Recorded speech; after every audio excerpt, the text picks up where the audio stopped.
Okay, so thank you all so much for tuning in today. I am so excited to learn alongside you and dive into this incredible office hours together. So, first, a bit of background information on our esteemed expert, Lee. Lee has been successfully leading teams for over a decade and is passionate about forming genuine connections with people and working with them to achieve their goals. In each company she has worked, she created and implemented formal training programs for employee development and career progression because they simply didn't exist. And as her career continued to progress, she was able to create a system to develop her own leadership skills, the skills of her team, as well as the path to promotion. And she since launched her consultancy in order to make a larger impact among women leaders who feel that their organization has not invested resources into their training and development and that they are capable of more. So, thank you so much, Lee, for taking the time to teach us about your expertise today. We know how valuable your time is, and we can't wait to learn from you.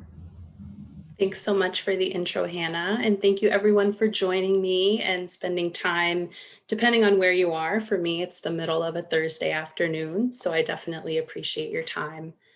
I'm going to share my screen and then we're going to just jump in. If this will work, we think it works. There we go. Okay, perfect. So, as Hannah mentioned, I want to talk to you today about how to fast track your promotion as a woman leader. And I use the word leader a little bit loosely. So, whether you have people responsibility now or that's an aspiration for you, what we're going to go through applies to both situations. So, before we jump into the content, I really want to give you a background into who I am and why I do what I do, because the rest of the content will make a little bit more sense afterwards.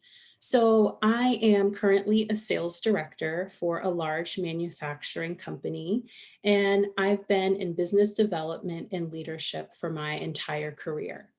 And when I really think back over the time that I've spent in the workforce, there have been some pivotal moments that have shaped me and really molded me into the leader that I am now. And they all sort of revert back to those early days in my career as a woman leader. I faced a lot of adversity that a lot of my male counterparts did not have to face. And I'm sure that as a woman, you can relate to some of this. But at any given point in time throughout my career, I have been some of these, or at sometimes all of these at the same time. So I have been the youngest employee. I have been the only woman leader. I have been the only woman of color, period. And in certain instances, I've been the only woman in the organization at all, which is really scary to be, early on in your career and have to work through those kinds of challenges. I've always worked in extremely male dominated industries, very old school, very boys club. And in addition to that, I always felt like I didn't have an advocate or resources that were in my corner. I know a lot of times you have, your dad's buddy from college that may be on the board or maybe a VP, and they kind of pull you up through the ranks, whether you're ready or not. And that was not me. And I know that for so many other women that I speak with and that I've worked with, that's not the case for them either. So, really, what do you do when you're the underdog? Because that's what I was. And the answer is I struggled to figure it all out. And it took a little bit longer than, again, going back to some of my male colleagues, it took longer for me to figure things out. But once I started to figure out, the lay of the land and really understand the politics and the game that needed to be played, I decided that I wanted to create training and development programs because they didn't exist. There was nothing really out there that was available to help nurture the talent of the next generation for the next class, if you will, of up and coming leaders. And there was nothing available that was able to further develop leaders that were already in those positions.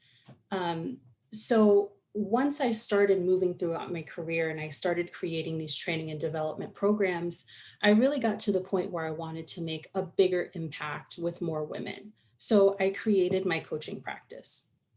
So I'm a leadership development and career strategist, and I work with early career women leaders to supercharge their leadership skills so that they can get promoted faster. I really believe in helping more women get their own seat at the table and in as many instances possible to create their own table. I really believe that the corporate system is broken and that there is a huge gap in training opportunities and programs for women to help develop themselves. So that really brings us to today and how I ended up developing the content for my system on how to fast track your promotion as a woman leader. So think about some of these as we go through them, and some of this may be you. Have you ever been passed over for a promotion for someone who is far less qualified than you? Have you ever been told that you haven't been in the role long enough to be able to move up or move forward? Do you feel like you're constantly putting out fires and you're overwhelmed by all the things that you have to do in a day? And as a result, are you working later and later to get everything done? Are you heading towards burnout? Or maybe you're already there, or you're just coming out of the other side. And more importantly, does it seem like everyone else around you has a secret manual to success and you just somehow didn't get a copy of the memo? Because I know that that was me early on in my career. So I'm going to tell you a story. This is full of stories of my, things that have happened to me throughout my career. But this is a story of before I sort of figured out the unwritten rules, which is what I call them. So I thought that I should just keep my head down and work hard, and eventually I would be recognized and I would be moved up, and I would be approached with a promotion. So this is a picture of me in the company corporate jet. At the time, I was working for a very large snack company, and I was responsible for one of the most high profile areas in our entire network. The CEO of the organization lived in the area that I was responsible for. So I was always having special visits from the corporate office, notes saying, hey, so and so dropped into this location and this is the feedback that you got. So there were always eyes on me. On this particular day that the picture was taken, I had a market tour where all of our executive vice presidents and all of the hot shots of the company flew into Connecticut. And I had to take them on a tour to show them the work that I was able to do in the market. So at the end of the day, the feedback that I got was this was one of the best tours that they had been on in a long time. And as a reward, when we dropped them off at the airport, they said, "Hey, come on board. I'll let you take some pictures." So what ended up happening is they said, "Hey, Tony," Tony was the pilot, "Tony, get up, let her sit down, let her take some pictures." And Tony was actually the one who took this picture. So again, tons of great feedback for me. You did an amazing job. This is one of the best, showcases I've ever seen. And I still didn't get promoted. So it took me years to understand all of the unwritten rules on what we should do as a woman leader to get promoted. But now that I understand what they are, it's really been my mission to teach as many women as possible what to do. So if you know the rules, you can learn how to advocate for yourself. And that means not just defending yourself, but opening doors for yourself. It means that you know what companies look for when they want to promote an employee, so that you know when you're ready, and not just in your eyes, but in the eyes of an employer. And I didn't say your particular employer, but we'll get to that in a little bit. You'll be able to leverage your skills even when no one is there to give you guidance. So you can be your own guiding force, and you can have a plan that you can execute on. And then you can methodically navigate your career and make sure you're always on the fast track to succeed professionally. So this really means that you're in the driver's seat because it's your career. So long gone are the days now of us waiting and hoping and giving up control of the trajectory of our career to our employers. We don't have to wait for them to tell us our worth anymore or say, you've earned more money, you've earned more responsibility, you've earned a promotion. We can be the driving force and when and how we do that. So as a quick warm-up exercise, tell me in the chat, what do you feel is holding you back from being promoted? What is it? Who is it? Or why is it? What do you think is the biggest obstacle?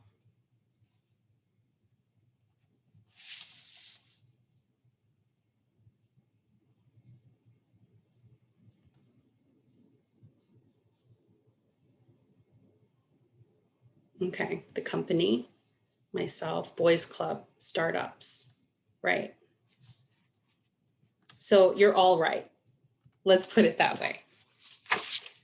So let's talk about the goals for today. By the end of today, I really want you to be able to leave here with 3 things. First, adopt the right mindset to progress in your career.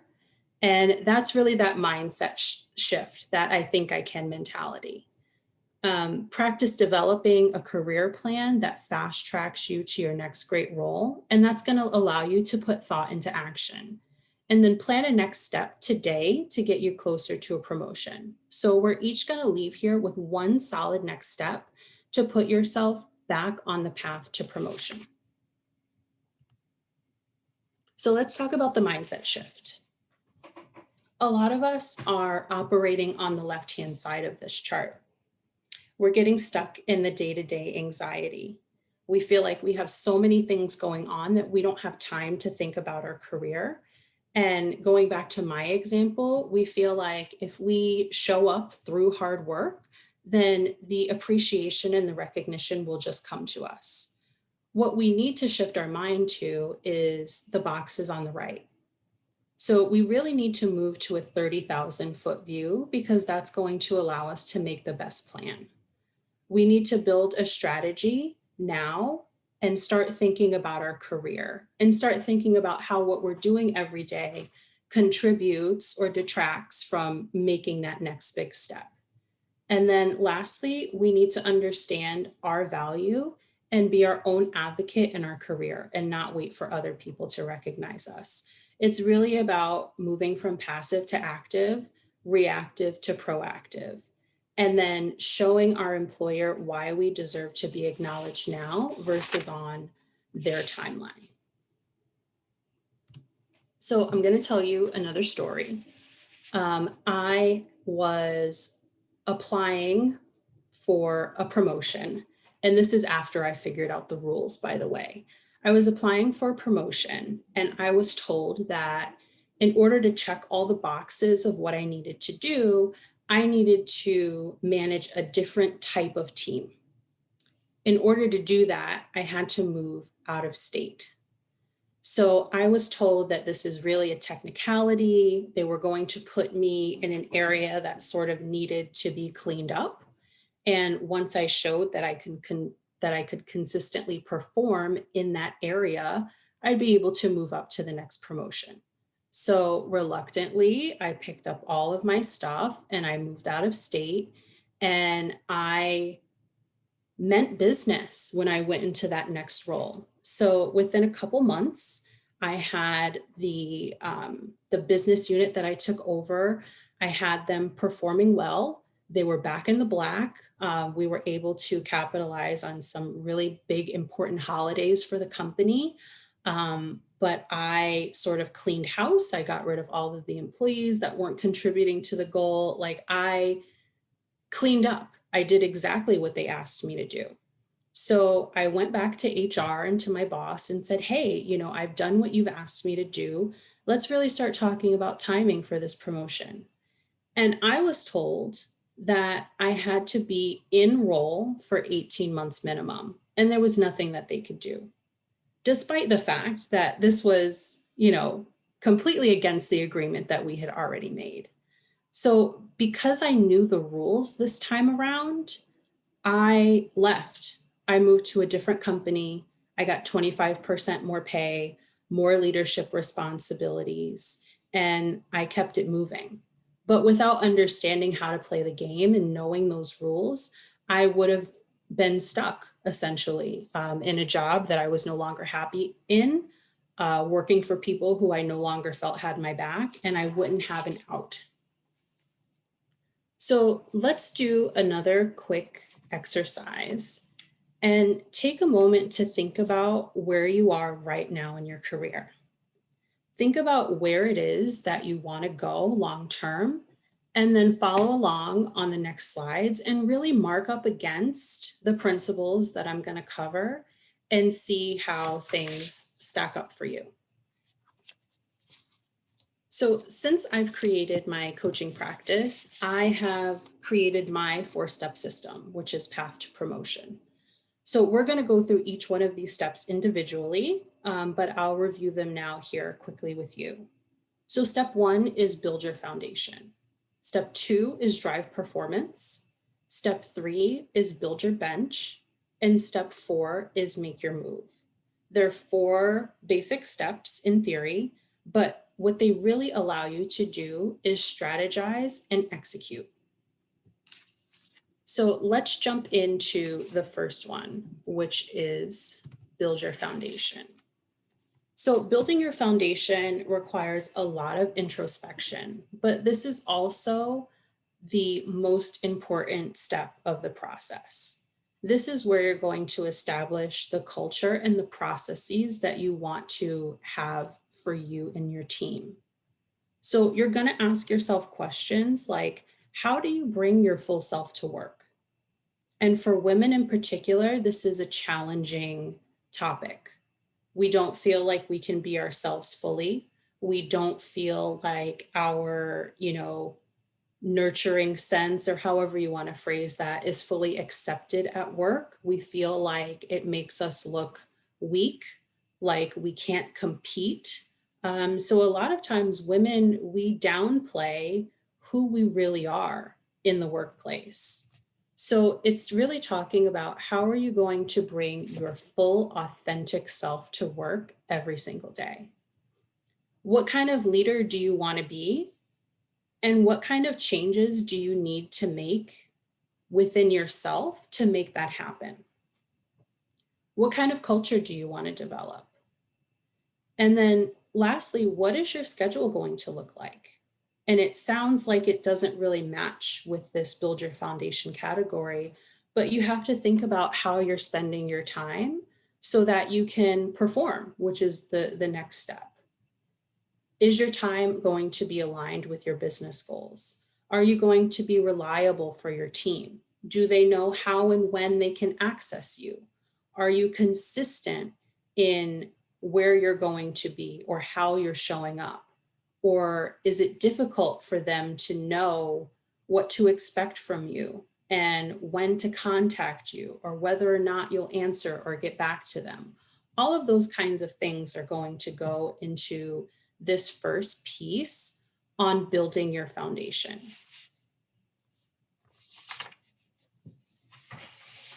So let's move into a one-on-one exercise, and let's spend some time.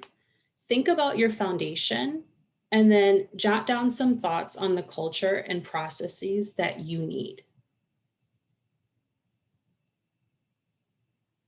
And I'll stop share while we do that. If you have any thoughts, you can feel free to pop those in the chat too.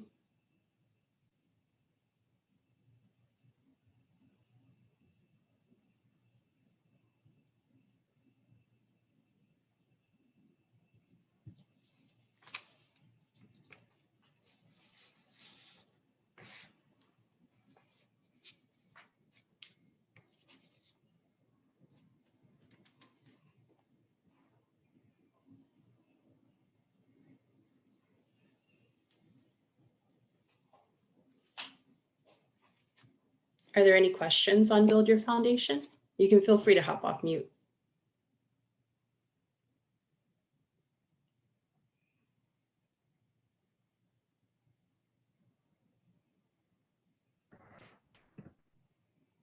Allison just popped in the chat that she loves how interactive this is, and I Oh, couldn't thank agree you. more.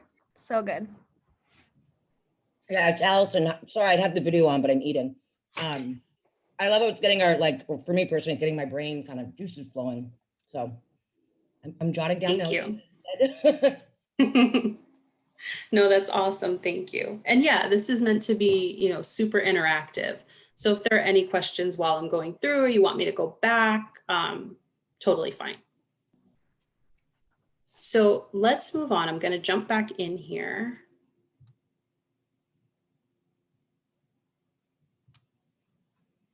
So now that we have an idea of where we are, or at least where we want to go from our foundation. So I'm sure some of you are familiar with like the 4 stages of a team, right? Forming, storming, norming, and performing, right? So building your foundation is where you're going to form and storm. It's where you're going to really work out all your processes, where you're going to go through all of your trial and error, see how your team responds. And even if you're not a people leader right now, there's always influencing without authority, right? You still have a larger team that you work with. So it's really establishing yourself as a leader, as an authority figure in that space, and figuring out how you're going to continue to interact with everyone else. It's sort of taking a step away from yourself and asking other people who work with you, who's Leanne or who's Saskia, right? Or who's Allison? Like if they had to describe you, then you want them to use the words that you're jotting down for yourself in your mind. So you want to make sure that your intentions are translating directly into how you're being viewed. So it's obviously an iterative process, but once you feel like you have a good idea on how you want to continue building that team, then this is where you put it into action. And going back to my 4-step system chart, it's strategy, then it's execution. So building your foundation is the strategy portion of that, and driving performance is where you're going to put it into action. So during this step, it's really making sure that you're getting consistent performance from your team. It's aligning your actions to your performance targets and making sure that everything you're doing during the day is directly relating to your overarching business objectives and your KPIs. So if you're working on a project for a colleague that has nothing to do with revenue and your biggest driver is revenue, then maybe you shouldn't be doing that, right? But if you're reinvesting your time into spending time with your employees and really working on that bond and developing that culture, then that's directly tied to revenue. Because the more that your employees feel that they are supported, that they are, like you have their back, then they're more likely to go above and beyond to do the extra things that need to be done to hit the team's objectives overall. And it's making sure that you're being efficient, making sure that you're not wasting time. And that's your time as well as your team's time, right? Making sure that if you set up an appointment with somebody, that you're not going to constantly reschedule because things keep coming up. It's making sure that if you tell somebody you're going to be available at 2 and then you don't answer the phone, and they don't know how to proceed because they need you, right? It's making sure that you are consistent and efficient in the things that you're doing. And this is going to reestablish all of the norms and the routines that you've sort of put on paper and you have thought out in your mind during the build your foundation step. This is really the time where you're going to be crystal clear on expectations and everybody is moving as they need to move in the world. You're also going to start leveling up your team during this stage. You're going to hire and fire as needed. You're going to spend time developing the performance of those mid players that maybe just need some love and attention. But this is really where you're going to shift into high gear on all fronts with your team.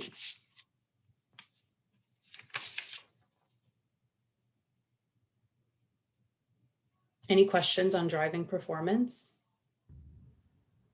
I have a question. This is Sarah. Sure. Sorry, my video off because I'm scarfing down lunch as well. But a question about the firing part of that. I think, being introspective, that's definitely an area that I've struggled with in the past where I've inherited teams, inherited folks on my team, and I probably kind of, was misaligned and kind of wanting to up level their performance when I should have made a call kind of earlier on that it's just not a fit in terms of kind of individual goals versus team. And I just wonder if you have any advice specifically on how to kind of enable and empower yourself as a manager and leader to go through that process in order, because it's such a big thing, right? That how do you, treat it with enough, rigor, but also, just don't kind of drag it out because of your own natural empathy to someone's situation. Right. Well, I think that if you look at it from the perspective of your employees are going to tell you where their heart is, right? I know that there's a lot of, there are a lot of sayings and suggestions out there on how to work with your team. And one that I really disagree with is, the one where it says rank all of your team members A through F. And your F players are where you should spend all of your energy, right? Because you want to bring your F players up to C players. And I strongly disagree with that because your F players are F players for a reason, right? You can definitely moving into a team. That's kind of the time where you poke around and figure out like where their priorities are, what their intentions are. And you'll be able to see from those kinds of conversations and watching their performance who is in it and who needs more time and attention and who is just there to get a paycheck, right? So I really believe that if you focus on your C players, because those are the ones they're doing something, right? They may not have all of the attention and the training that they need to be A players, but they can be. Versus your F players are going to show you very quickly, you're either going to get on board or you're going to miss the ship. And I think at that point, once you can understand where they are and whether they're going to be able to norm with the culture and where you're taking the team, it almost takes the decision away from you. And obviously there's going to, you're going to feel empathy and sympathy for them in that situation because we're all human. But from a business objective perspective, you can't afford to allow them to hang on as long as they possibly can, because in a lot of instances, that's sort of the intent, right? I need to collect a check and I'm going to do the minimum as long as I can until I get called out. And at that point, they have a decision to make. They're either, like I said, they're going to get on board and they're going to start performing to your expectations, or they're not. And if they don't, then you have a pretty simple decision to make. I hope that answers your question, does it? Mm-hmm. Thank you. Yeah, absolutely. Okay, so I'm going to jump back in and we're going to talk about the third step, which is build your bench. So I go into this step all the time. And the first thing I really want to say is companies don't want to train you. They do not. Their goal is to slap an online course together and give it to you, or put you with somebody for a couple days, maybe a week, and then they think that you have everything down and you're never going to make a mistake again. Because going back to the beginning, there are a lot of programs that should exist for us that don't exist. So they don't want to train you. They don't want to bring you into a new role, knowing that, okay, I'm going to have 90 days downtime because it's going to take them time to learn. Companies want you to be able to do the job on day one. And what that means, because you're probably thinking, well, how am I supposed to do that? Especially if the job that you're applying for or interested in doesn't have any overlapping skill sets, right? So if it's something completely different or at a new level that has nothing to do with your day-to-day job, how are you supposed to do that? And that's where Build Your Bench comes in. So it's really all about having somebody ready to take your place. Because the same way that they don't want to train you, they definitely don't want to train the person who's replacing you, because that's downtime on both ends. So it's up to you to understand that you need to, while you're driving performance and while you're up-leveling your team, you should also be identifying people with stretched talent that can take your place, and really make that a pet project of yours and start delegating. Give them little responsibilities over time to test them, because what you want to be able to do at the end of the day is say, hey, I'm applying for X role. I can do that job today because I'm doing it now. And by the way, here's my replacement, and they can step into my shoes tomorrow. Seamless. And the way that you do that is you have a future focused mindset and you're developing your talent. And when you start delegating to the person who you think can take your position, that gives you more time to take on more responsibilities and start networking and start learning those skills that you're going to need in the next role. So I'll tell you another story.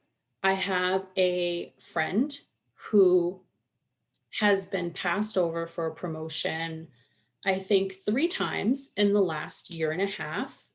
And mostly because the boss that she has does not like to promote internally.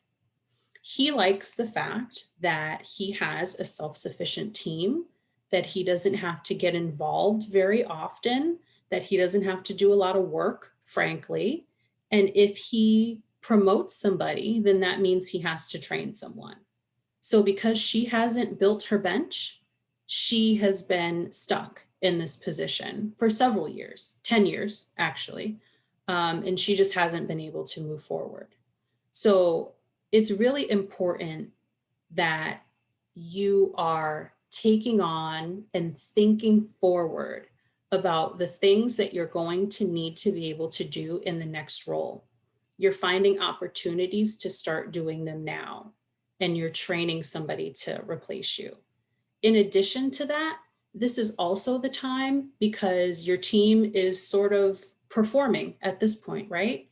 They are or should be on their way to autopilot. So you should be able to have a little bit more time at this point. So this is where you start networking hard.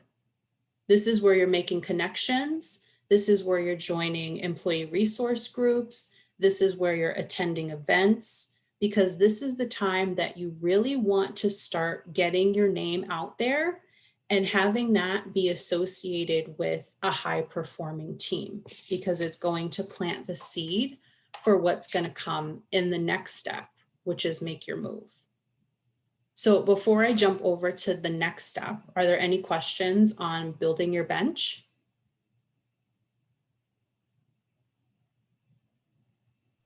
Hi, it's Allison again.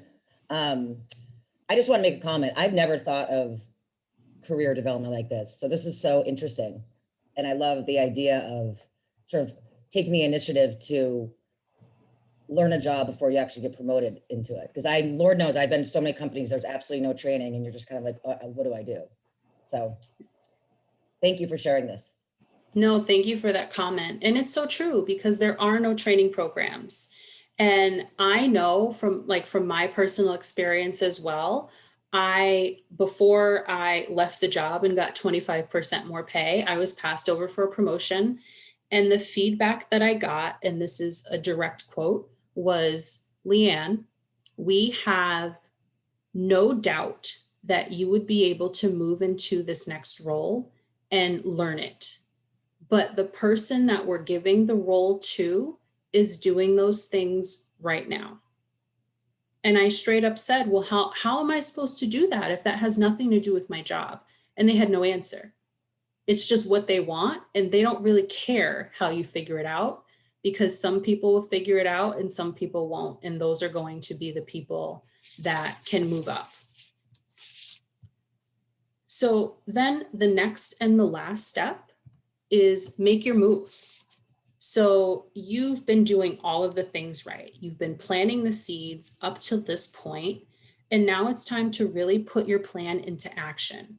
This is the time where you're going to go into overdrive and really get exposure for yourself. So you're already at peak performance, right? Your team is on autopilot. You're making all of these connections. You're joining all of these extracurricular activities. You're learning new skill sets. So work on your plan B. And this is really important because a lot of times we wait until we've been passed over for a promotion to say, I want to start applying externally.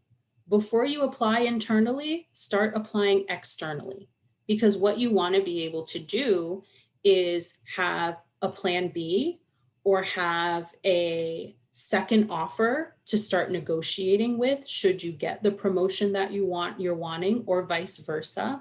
But in terms of exposure, you really have to be top of mind and check all the boxes, right? When people think of your name, you want people to say, oh yeah, I know who she is. She's doing this and this and this, and her team is performing, and she's part of this group, and I met her at this event. You want people to constantly not be buzzing with, oh, she's so great, but like, yes, I know her, absolutely. Not like, maybe, I think I've met her before, I'm not sure. You want there to be no doubt in their mind who you are. So it's really, if you're not in a position to be recognized, then create opportunities for recognition. So if your company doesn't have employee resource groups, and I've been in this position, start one. Host an event, or, find some way to bring some positive light to who you are and what you're doing. And then at the end of the day, you'll be in a power position to be able to make your own move. And I'm really passionate about this part because, again, I feel like, especially as women, we allow our worth to be determined by our employer. And I think I mentioned, like, they tell us when we're deserving of more money or bigger responsibilities or a new title. And when we don't get those things, it's very often that we settle and we think that we're at our ceiling. And we don't move forward because we think, well, if I haven't done enough to get promoted here, then I haven't done enough to earn anything more elsewhere. And that's not true. Because every single time that I have been told, well, there's a couple more things that you need to do, there's been somebody outside of the organization to offer me more money and more responsibility. And it's happened more than once. I know I talked about one example in particular during this talk, but it's happened probably 4 times, like clockwork, because I've gone through this step. So I really want to come back, and I'm going to stop. Well, I'll move to the next slide before I stop sharing, but that was a lot. So I want to really come back and debrief with you guys on what some of this looks like. I want to move into breakout rooms really quickly, and I want to do let's check the time. Yeah, we have time. I want to do a 5-minute breakout in pairs. And I want you guys to really think about, now that you know the 4 steps, what stage are you at, and which stage is stopping you from moving forward and getting promoted? Like, where is it during in this process that you need to spend more time, or what is holding you up from being able to move forward? So let's do a partner activity, and then we'll come back and debrief. Okay, everyone should be receiving invitations for their breakout room now. Thank you, Hannah. No problem.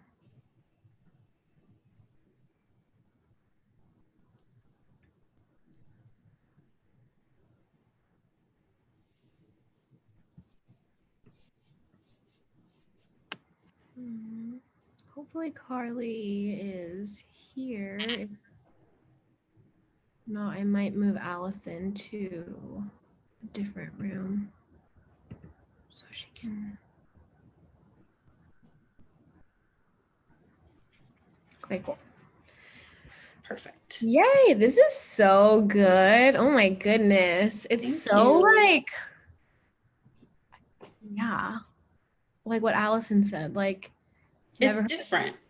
Yeah, and it makes so much, it's kind of like what you're saying about like Whitney, like it makes so much sense, but like kind of hearing it laid out, like having some, like doing the position that you want to be doing and then finding someone to take over your position, it makes so much sense. Like that makes so much sense, but just never really thought about it before. Well, because nobody's going to tell you. And the thing is, no, you don't know what you don't know. Yeah. And nobody's going to tell you. Yeah. Why do you think that is? Like, why? Well, I think that there's always been a favored list, right? At one point I was on the list. I was told that I was on the list. And in the end, it still wasn't enough to get me promoted.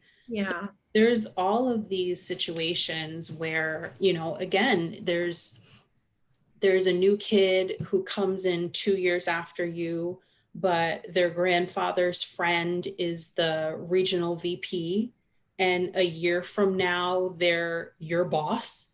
And it's really like it happens left and right. And people off of this short list with connections are really the only ones that are prioritized. And what I've seen is the people outside of that who get promoted have to work like hell, or there's nobody slated from the list for that position at that time. And that's when they'll look outside of what they're normally looking for. So they don't tell you what they want because they already have a short list of people who don't need to do any of these things to get what they Mhm. go. So it's not a priority. Like talent development is not a priority. Yeah. It's something that falls by the wayside. Hmm. So you have to be your own advocate, and you have to, like, if you don't figure this out, then you're like shit out of luck sometimes. And that's Yeah. Wow. So powerful. so Yeah. hopefully it's helpful. Yeah. This is like, I would say it's not like applying to me like at this moment, but it's still Mhm. so great to think about, like just things to keep in mind for, Yeah. even if you're not going after a promotion, just to be an Right. effective worker. Mhm. Because it really all comes down to development, right? Like you have to own your own. And as a leader, you have to own your teams because nobody else is going to do it for you. But Mhm. if you believe in development, then a lot of these things are going to happen naturally anyway, Yeah. right? If you want to invest in your team, you're going to be showing them different things and how to elevate themselves. So just calling it out in this way is more of a formal, like check the box, do this, do that. But Mhm. if you're wanting to be the best leader you can and you believe in professional development, then a lot of these things are going to be happening anyway. Yeah. Makes a lot of sense. So good. The whole managing a team is like striking very hard for me because we have our D&D intern who I'm managing her, and it's so like for just like being by myself for so long to just like me and Geisha to like managing someone is like, oh my gosh, this is a whole other thing. Like it's completely different than just managing yourself.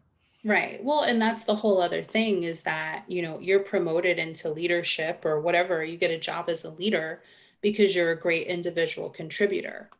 And it's on the premise of, okay, you're doing great at X. Now that you have a team, you're going to do great at that same thing. Yes.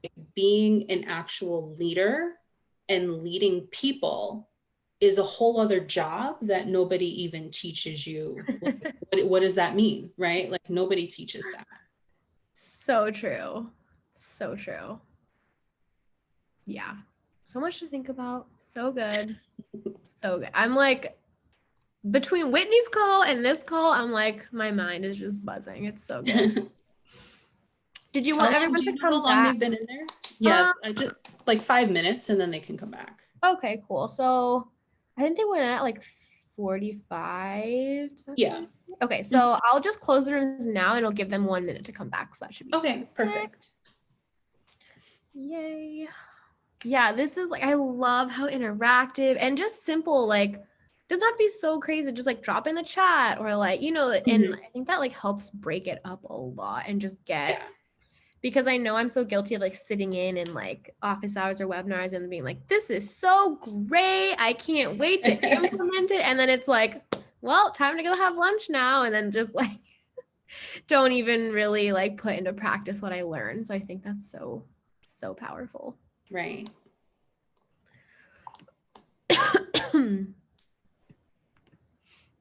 Wow, it seems like the discussions are going really well. Good. Welcome back. Breakout room number 2 is just going really strong. They're about to be kicked out in 5 seconds. Okay. Okay, everyone should be back now. Okay. Perfect. Welcome back. So you can feel free to pop off of mute. What was that like? Like, what was the discussion like? Where do you need to spend more time? Or, what do you think about that kind of self-reflection?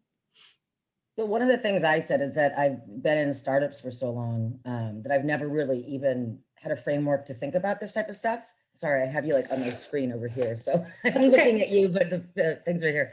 And I love the idea of kind of putting yourself out there. I've always been someone who does that, but I never thought about it in terms of career development. I think it's been super useful. I mean, I've already given you feedback throughout the whole thing, so. Thank you. I love the strategy around this. It's really interesting.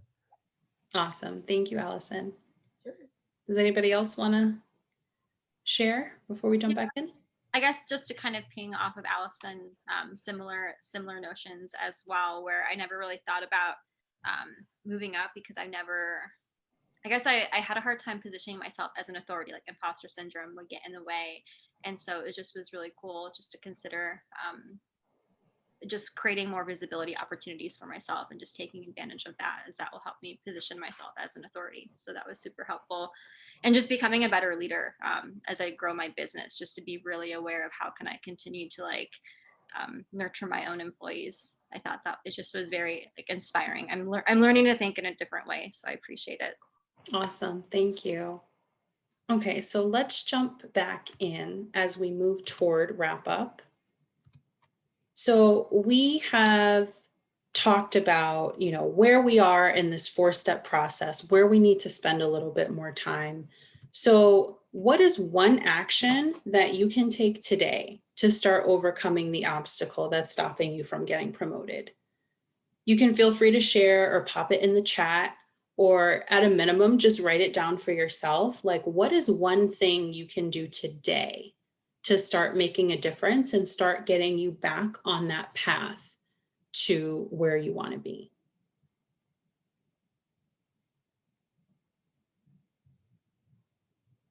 We'll do just like 1 minute of reflection.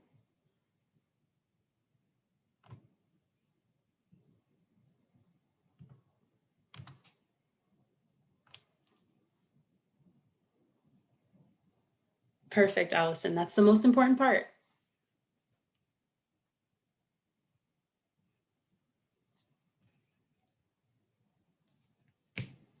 Okay. Well, can I, quick comment? Sure. The most specific thing I thought was around building the foundation is thinking about how you want your team to think of you and sort of manifesting that type of behavior so that they think of you in the way that you want to be thought of. I thought that was something I never really thought about, like how to marry those two concepts. So I think that's really important in terms of building a foundation. Yeah, definitely. Versus just winging it, which I usually do. Yeah, I call that the whirlwind, right? You get so wrapped up in all of the things that you have to do that you really forget, and you step out of that place of planning and you move away from this is who I want to be, and you become sort of a different person, very reactive. So that's great. So, again, it's really all about something that we can do today.